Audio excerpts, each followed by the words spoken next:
Hello, Aries! Tingnan natin ano yung energies mo. Maraming salamat, Aries, kung ikaw ay laging nanonood ng mga readings natin dito sa aking FB page or YouTube channel. Kung nag-subscribe ka na, nag-like, follow, maraming salamat. At dun po sa mga bago, please don't forget to like, share, follow, and subscribe. Regarding personal reading services, pumunta po kayo sa aking FB page. Doon po ako nag-entertain ng mga bookings, inquiries via a private message po. Mag-PM lang kayo doon.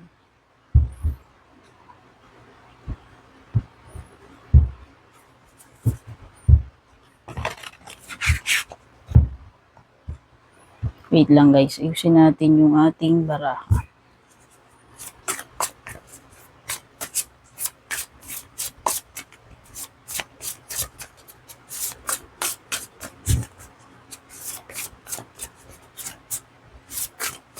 Okay. Paano tayo overall energy mo, Aries?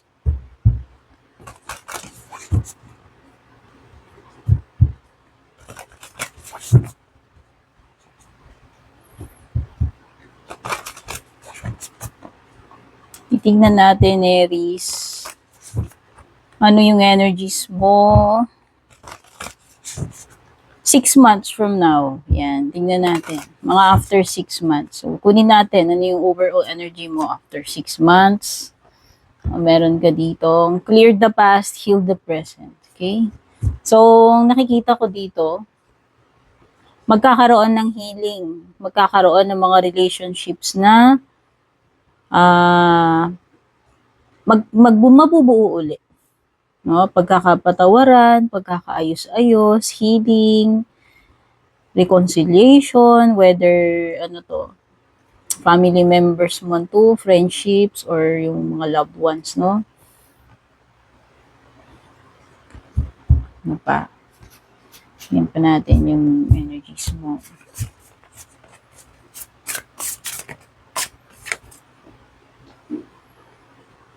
Two of Swords, okay. Sasabi dito, wake up. What is it you truly want? So, nakikita ko dito, magkakaroon din ng parang darating ka sa point na may mga major decisions ka na gagawin sa buhay mo. Kumbaga, kailangan mo lang mamili. No? Kailangan mong mag-decide, kailangan mong mamili ng road to take in the next 6 months. Sa tingin ko, yung magiging major factor ng pagdidesisyon mo is titignan mo ano ba talaga yung gusto mong mangyari sa buhay mo. No?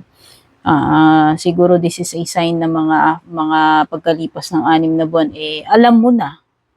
No? Alam mo na. Kung ngayon, unclear para sa'yo, ano yung next move, ano yung mga decision na gagawin mo. Pero after, kung meron man nagpapagulo ng isip mo ngayon, or hindi mo alam yung dapat mong gawin, siguro mga 6 months later, magkakaroon ka ng clear na sense of direction kung ano ba talaga yung road na dapat mong tahakin. Tapos meron ka ring 5 of Pentacles, nothing is ever as hopeless as it seems. So yun na nga. So kung dumadaan ka sa period ng confusion ngayon, dumadaan ka sa period ng paghihirap, nakikita ko, pagkalipas ng 6 na buwan is, di ba may healing ka dito sa relationships, pero makaka-recover ka rin. So, kung dumadanas ka ng hardship, lalo na sa pera, mga after 6 months, magiging clear na yung path mo and masosolve na yung problem mo pagdating sa financial.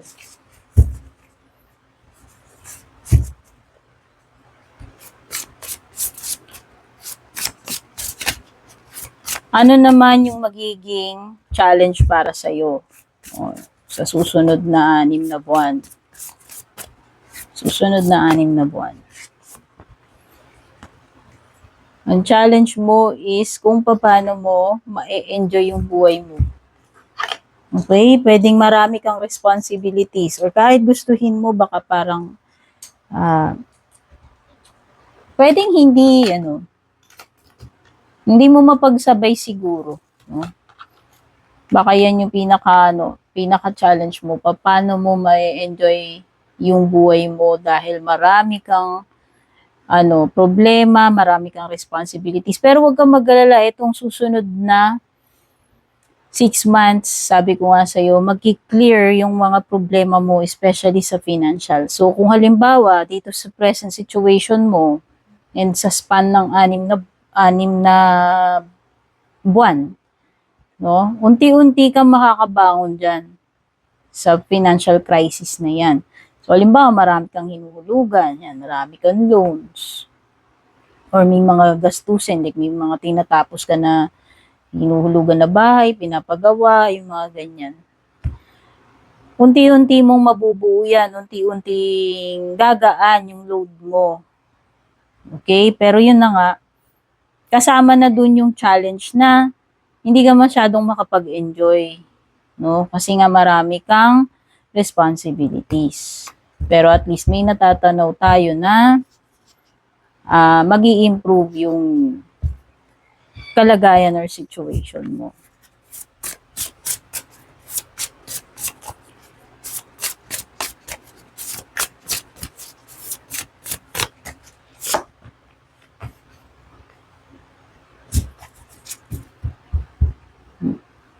Ayan o. Pwedeng magkakaroon ka ng mga doubt sa sarili mo in a span of 6 months, itong next 6 months na haharapin mo, pwedeng may mga time na nagdadalawang isip ka. Ito nga kasi may 2 of swords ka eh.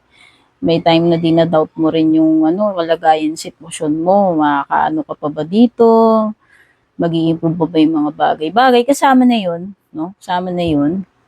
Pero, you will be able to survive basta tinatrust mo yung sarili mong instincts, yung intuition mo, yung gut feelings mo. Ayan. So, magtiwala ka lang. No? Magtiwala ka lang kahit unknown, kahit mystery pa yan. Importante is meron kang tiwala. Having faith, no, na magiging okay din yung mga bagay-bagay.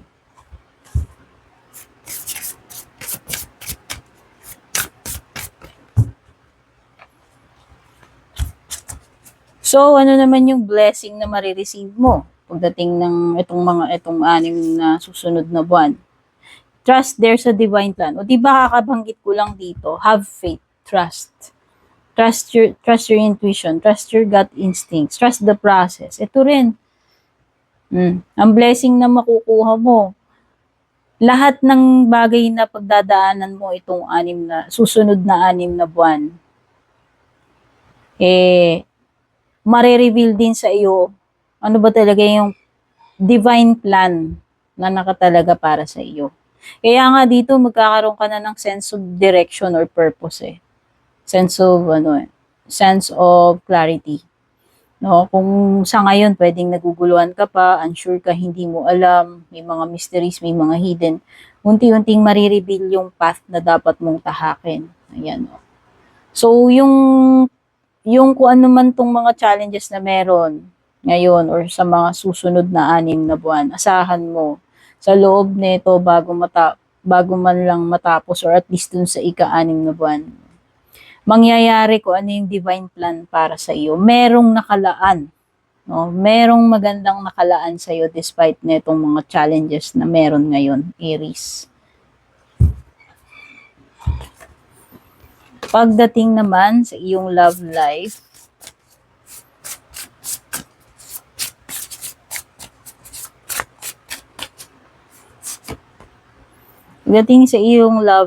ang sinasabi dito,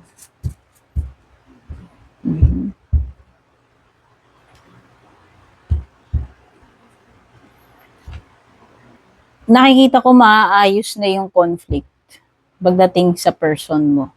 So, yung kung ano man yung problema ninyong dalawa. Kasi may meron ditong clearing the past, healing, recovery, reconciliation, pagkakabuo, pagkakaayos-ayos, and peace. Diba yun yung unang-una yung overall energy. Kaya nga maganda eh. Maganda yung outlook itong susunod na 6 na buwan para sa iyo, Aries. Kaya kung may mga conflict, problema, no? May problema man ngayon dito sa love life mo, isa yun sa maaayos.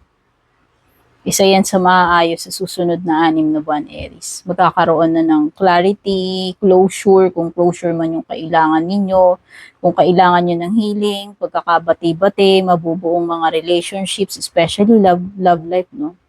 Kaya kung may mga away-away man dito, gulo-gulo sa family mo, sa part ng asawa mo, or sa inyong dalawa, sa couple, mag-asawa man hindi, isa yon sa mga mareresolba itong 6 na buwan. Okay?